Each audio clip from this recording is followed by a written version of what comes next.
অন্তরের অন্তঃস্থল থেকে শুভেচ্ছা, ভালোবাসা, অভিনন্দন ও সালাম জানিয়ে কোরআনের অপূর্ব প্রভাব সম্পর্কে আমি কিছু আলোকপাত করার প্রয়াস রাখছি।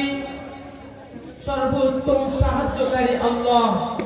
রব্বি শরহ লি সাদরি ওয়া ইয়াসসির লি আমরি ওয়াহলুল উকদাতাম মিন লিসানি ইয়াফকাহু কওলি। কারণ আল্লাহ রাব্বুল আলামিন কোরআনের মধ্যেই বলেছেন, লা তাসকুতু মিন ওয়ারাকাতিন ইল্লা ইয়ালামুহা। তার আদেশ ব্যতীত গাছের পাতাও নড়ে না। সেজন্য আমার কোনো নিজস্ব সাধ্যকতা নাই। যতটুকু রব্বুল আলামিন আমার জবান থেকে বার করবে, যতটুকু বলার তৌফিক দান করবেন, ততটুকুই আমি আপনাদের সামনে পেশ করব ইনশাআল্লাহ। তার থেকে একটি শব্দ, একটি বিন্দু মাত্র বাক্য ব্যতিক্রম আমার করার কোনো ক্ষমতা নাই। সম্মানিত উপস্থিতি, আমরা সকলেই জানি আল কুরআনুল কারীম এটা আল্লাহর কালাম, চিরন্তন সত্য। কিয়ামত পর্যন্ত বিশ্ব মানবের হেদায়েত ও দিক নির্দেশনা হিসেবে রব্বুল আলামিন হুজুরে পাক সাল্লাল্লাহু আলাইহি ওয়াসাল্লামের প্রতি নাযিল করেছেন। এই কোরআনের মধ্যে এমন কোন দিক নির্দেশনা নেই যার দ্বারা মানুষ উপকৃত হয়নি। বলতে গেলে মানুষের সমস্ত রকম উঠতে বসতে চলতে ফিরতে এই কোরআনেরই প্রয়োজন।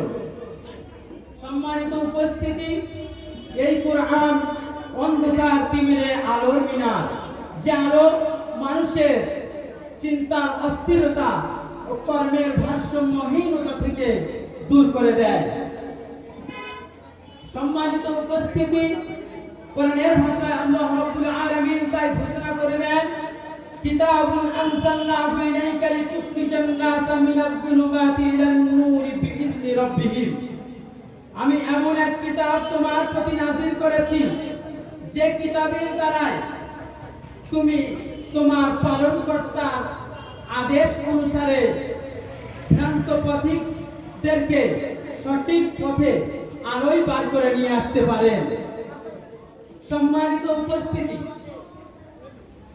এই কোরআন নাযিলের সময়, এই যুগ সম্পর্কে আমরা সকলেই অবগত আছি যে সেই যুগে মানুষ কত অন্ধকারের মধ্যে নিমজ্জিত ছিল, কত অন্ধকারে ডুবেছিল। সেই জামানাকে জাহিলিয়ার যুগ বলে আখ্যায়িত করা হয়। বন্ধুগণ, সেই জামানার মানুষ সবকিছুই জানত, কিন্তু আল্লাহ রাব্বুল আলামিনকে জানত না। তারা সমস্ত রকম পূজা অর্চনার মধ্যে ছিল গর্বিত, কিন্তু ইবাদত বান্দিগিতে ছিল বঞ্চিত।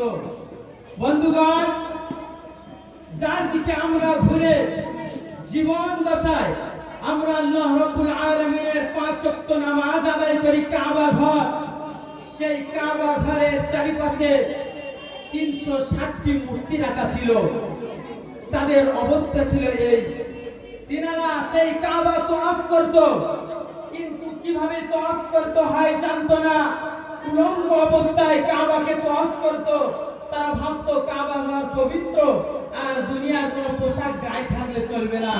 তারা এইরকম অন্ধকারে ডুবেছিল। তারা উলঙ্গ অবস্থায় কাবাকে তওয়াফ করত।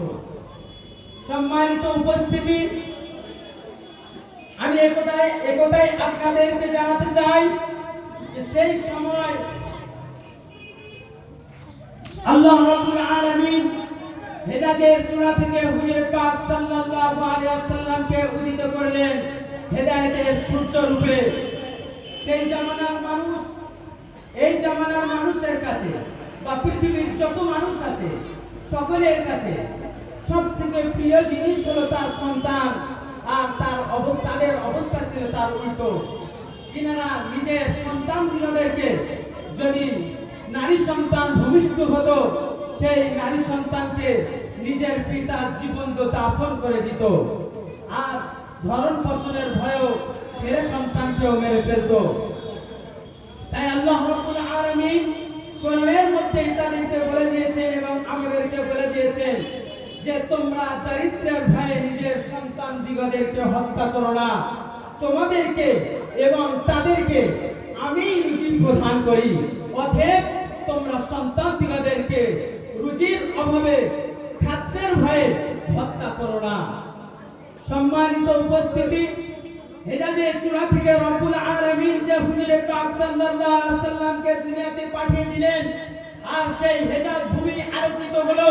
শুধু তাই নয়, সেই হেজাজ ভূমি থেকে শুরু করে সারা পৃথিবী আলোয় আলোকিত করলেন এই কোরআনের আঙিনায়।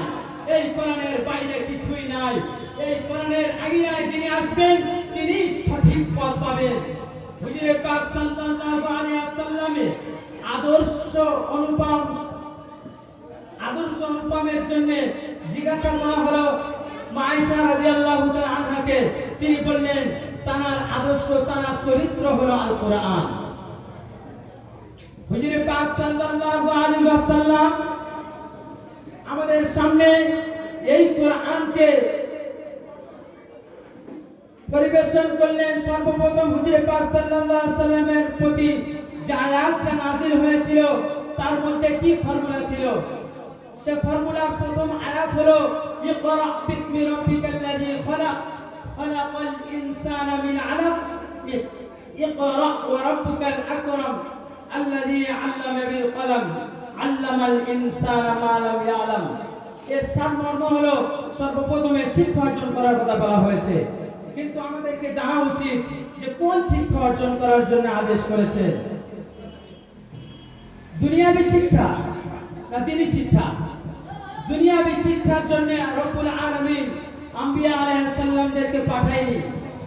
দুনিয়াবী শিক্ষা আম্বিয়া আলাইহিস সালামদেরকে যদি না পাঠাতো তারপরেও মানুষ সুতো বুনতে পারত, কাপড় তৈরি করতে পারত, খাদ্য সংগ্রহ করতে পারত, চাষাবাদ সবকিছু করতে পারত।